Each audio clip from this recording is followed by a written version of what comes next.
Welcome to Byte-Sized Tech, where we blend casual conversations with insightful discussions on the latest in technology and gadgets. Awesome. Today, we're diving into something that could actually hit your wallet pretty hard. We're talking about tariffs. Those taxes on imported goods. And we're going to see how they might jack up the prices of those shiny new TVs, smartphones, and game consoles we all love so much. Right. It's a big deal. Huge. And what's really interesting here is that there are actually different types of tariffs. Oh, really? Yeah, each with its own little quirks. Okay. You've got ad valorem tariffs, which are a percentage of the value of the goods. Got it. Then there are specific tariffs, a fixed amount per unit. Okay. Like, say, $10 for every imported game console. Wow. And just to make things even more fun, there are compound tariffs, which combine both. Oh, my gosh. Yeah. So it gets complicated. It's way more complicated than I realized. Yeah, definitely. So when the U.S. slaps one of these tariffs on, let's say, those awesome new VR headsets everyone's raving about, what happens then? Well, those U.S. businesses importing those headsets suddenly have to pay more.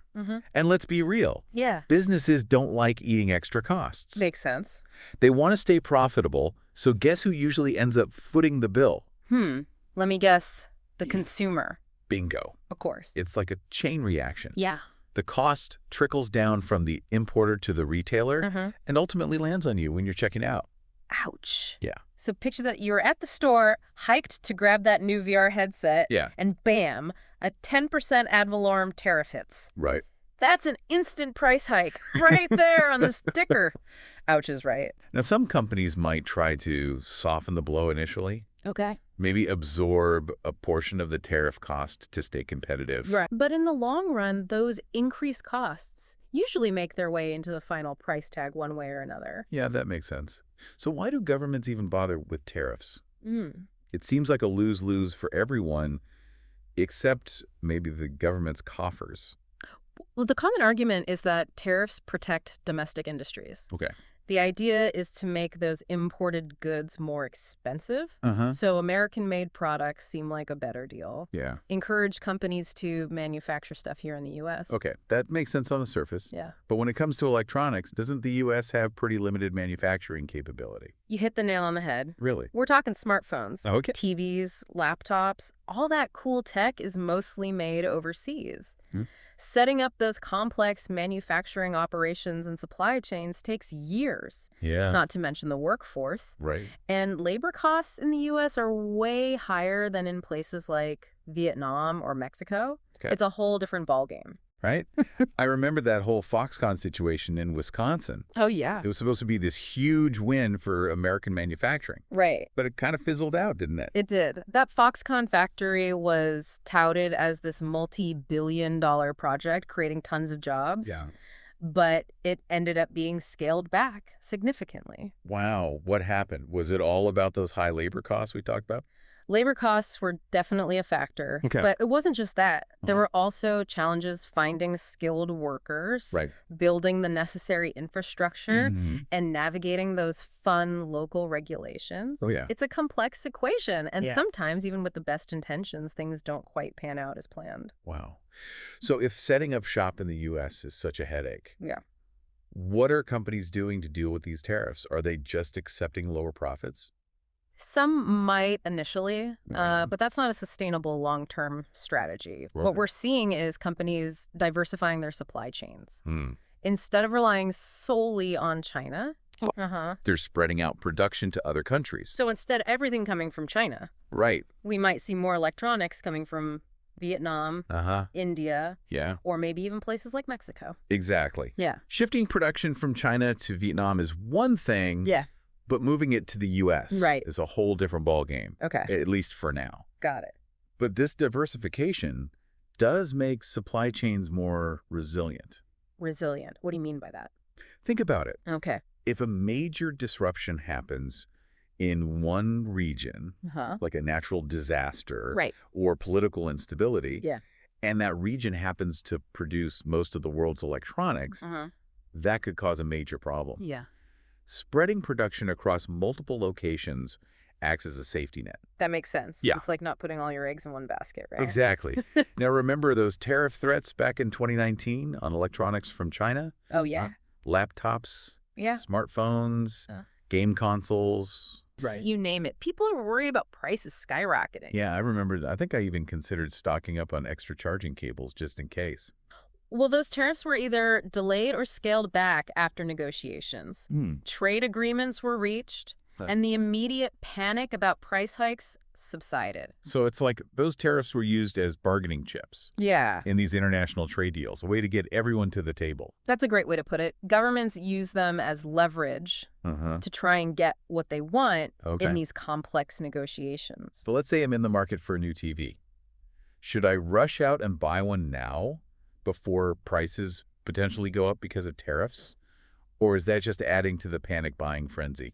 Well, this time of year is generally good for finding deals as retailers try to clear out older models. Even without all this tariff drama, right? Exactly. Now, if these tariffs do go into effect, you'll probably see some impact on prices. Okay.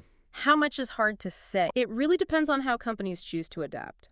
So some might shift manufacturing. Yeah. Others might try to absorb the costs. And some might find creative ways to get around the tariffs altogether. Right. It's a bit of a guessing game. It is. It's a complex situation with many moving parts. Yeah. One thing's for sure, if tariffs come into play, consumers will feel it in some way. Maybe higher prices, fewer choices, or shifts in where their electronics are made.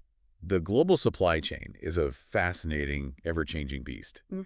Okay, so what can our listeners, the everyday tech enthusiasts, do to stay ahead of the curve? Do your research. Compare prices from different retailers. Got it. Look for sales and promotions. And don't rule out refurbished or pre-owned devices. Right. There are always options out there if you know where to look. Absolutely. New models come out all the time. Yeah. So a little patience can work in your favor. As soon as a newer model hits the shelves, the price of the older one usually drops. So maybe don't get caught up in the hype cycle, especially if you're on a budget. Exactly.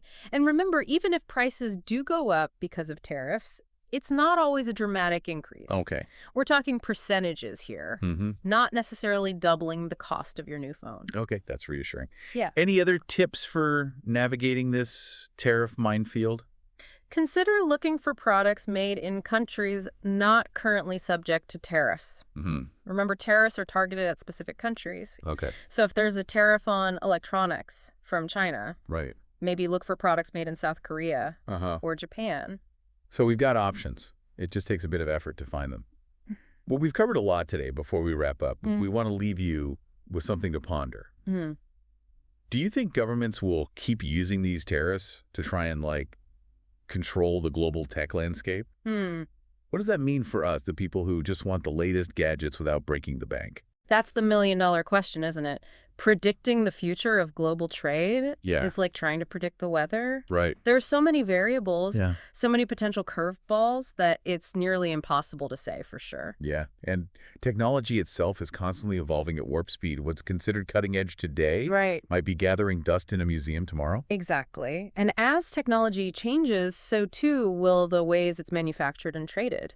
We might see new manufacturing hubs pop up in unexpected places. Okay. New technologies that disrupt those intricate supply chains we talked about, or even a shift towards more localized production. Wow, that's a lot to wrap our heads around. It sounds like we're on the verge of a whole new era in global tech manufacturing. I think you're right, and that's what makes this whole discussion so fascinating. We're witnessing a period of rapid change and innovation, and the way we produce and consume technology is evolving right before our eyes. Who knows? Maybe one day we'll be back here on Byte-Sized Tech talking about how 3D printing revolutionized the electronics industry and made tariffs a relic of the past. Now that would be a game changer. It sure would.